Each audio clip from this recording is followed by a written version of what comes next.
Assalamualaikum warahmatullahi wabarakatuh. Palawargi kaum dangu baraya Sunda di mana we ayana. Mangga urang lajengkeun deui carios dongeng Sunda dina judul Satria Lodaya. Dina episode anu ka-9 palawargi kaum dangu baraya Sunda di mana wayana manganu kanu nembe gabung di channel ulah hilap dukunganana ku cara like, comment, subscribe sareng dicolek tombol loncengna supaya teu katinggalin carios-carios salajengna. Hatur nuhun, mangga wilujeng ngadangukeun.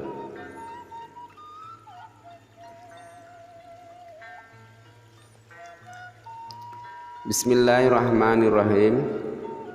Palawargi kaum dangu Sunda di mana wayana. Kapal layar geus patinggeleung maju aya kana 10na kapal layar nu dieusi ku para satria jeung jawara nu nuju ka Pulau Jawa.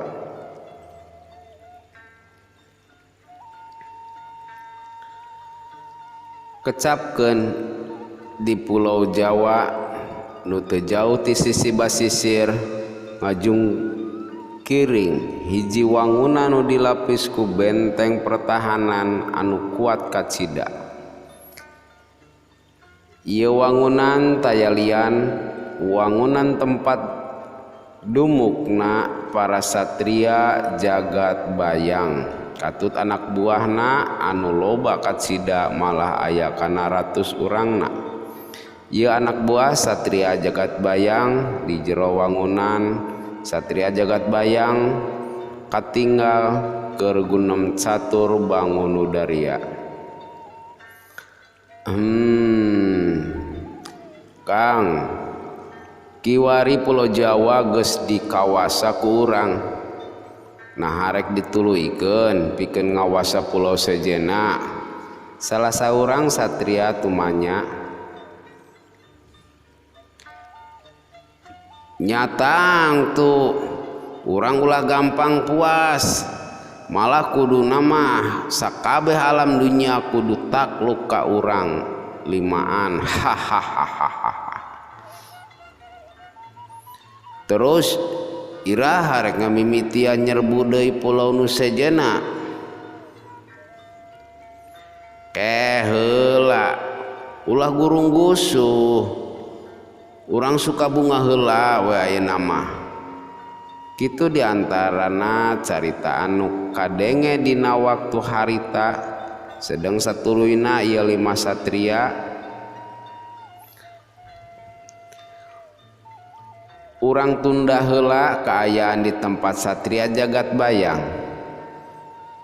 kacaturkeun Nimas Mayasi harita dirina geus anjog ka hiji leuweung geledegan sarta geus sababaraha lembur geus kaliwatan nu kayana ancur rata jeung tanah. Waktu terus nyerelek kaayaan teu karasawan cisore geus kasilih ku peuting sedeng Nimas Mayasi masih aya keneh di jero leuweung. Dirina terus ngalengkahkeun luas sukuna sedeng pancaindrana geus kalatih mampu ngarasakeun yen aya sababaraha panon nu merhatikeun dirina sok sanajan can kateguh naha ieu teh manusia atawa sato leuweung nu rek nyerang ka dirina. Lalauna Nimas Mayasi ngalengkahkeun deui sukuna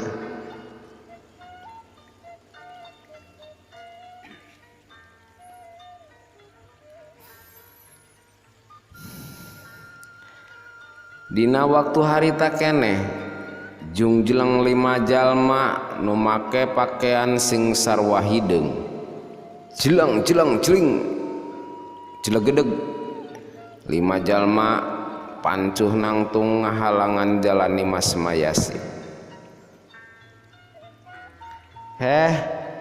Saha anjeun kisilah ulah ngahalangan jajalanan. Dibarengan ku waspada sontak Nyimas Mayasi tumanya dibarung ku sora nu rada tarik. Sakuduna kuring nu kudu tumanya ka anjeun. Rek naon anjeun datang ka ieu tempat. Kitu tembak salah saurang jalma nu kalah malik nanya. Kuring ngan saukur kabeneran liwat ka dieu. Leuwih hade geura nyingkir ti hareupeun kuring.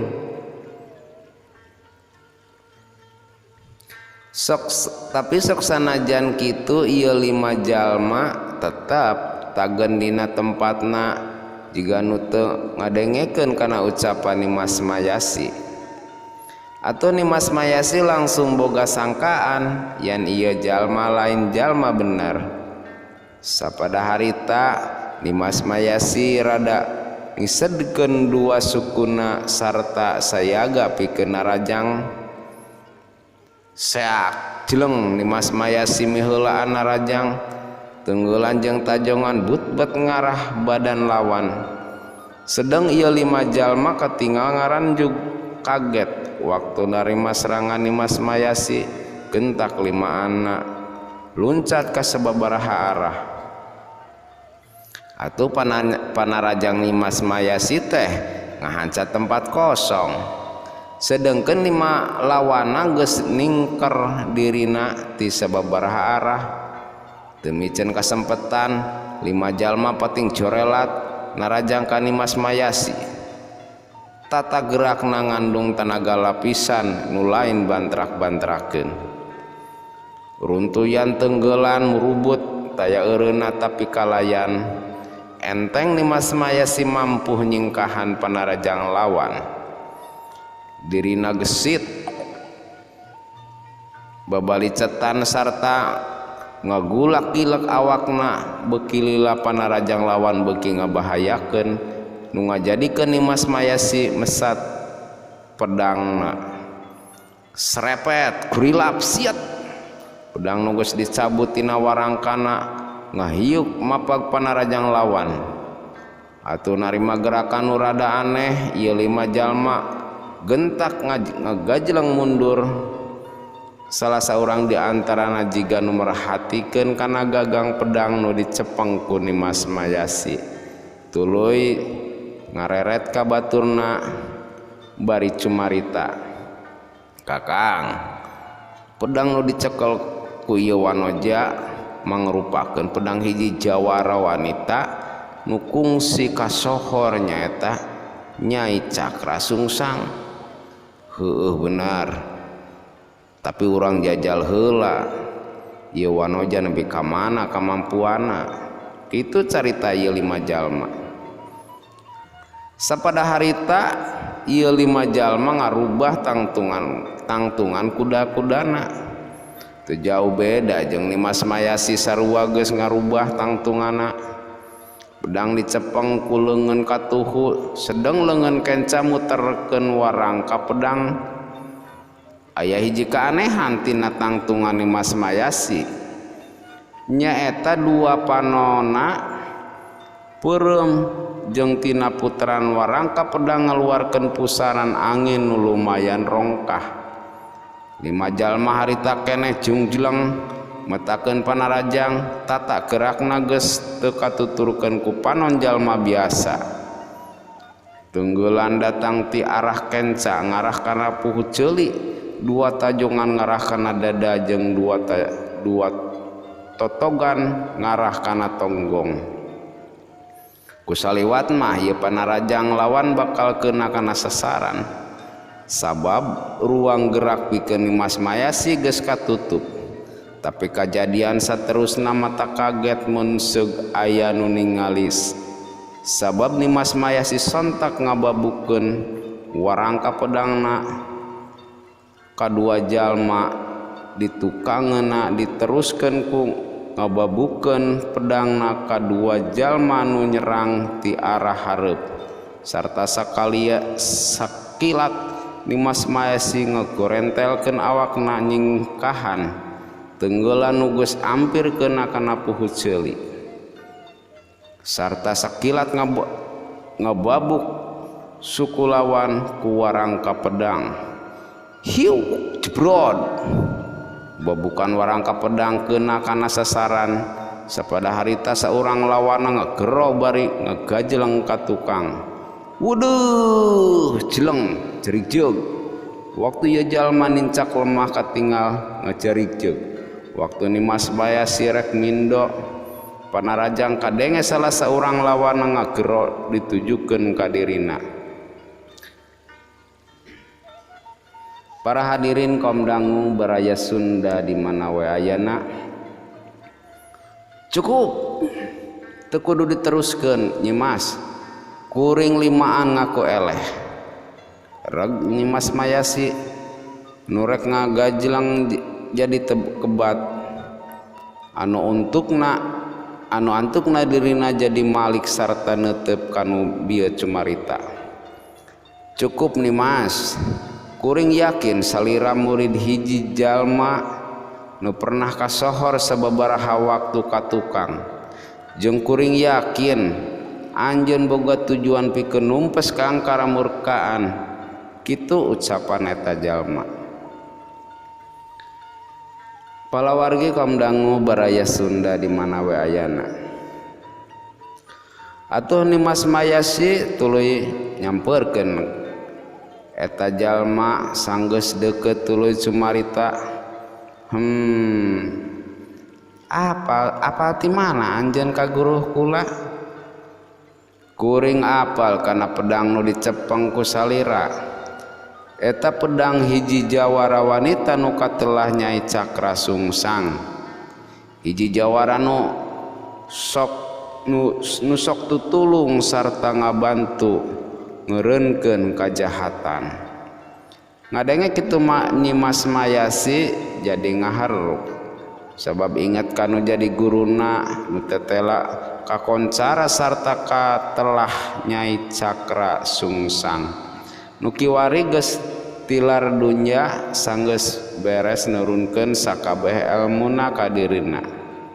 Palawargi kaum dangu baraya Sunda di mana we ayana atuh satuluyna ieu jalma teh ngageroan baturna sangkan nyampeurkeun sarta terus silih bejakeun ngaran jeung tujuan masing-masing nu tetela ieu jalma ieu 5 jalma teh mangrupakeun para jawara nu keur nyepi sarta keur nyampurnakeun elmuna katambah manehna limaan boga tujuan anu sarua jeung Nimas Mayasi nyaeta ngeureunkeun tindak kajahatan satria jagat bayang atuh Nimas Mayasi ngarasa bungah sabab aya batur pakukumaha.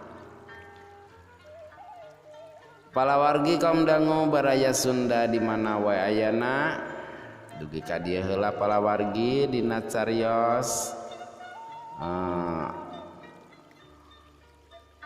Satria Lodaya dina bagian anu ka-9 anu ka-8 atur nuhun ka palawargi anu parantos manteng setia di channel mangga diantos di bagian anu ka-10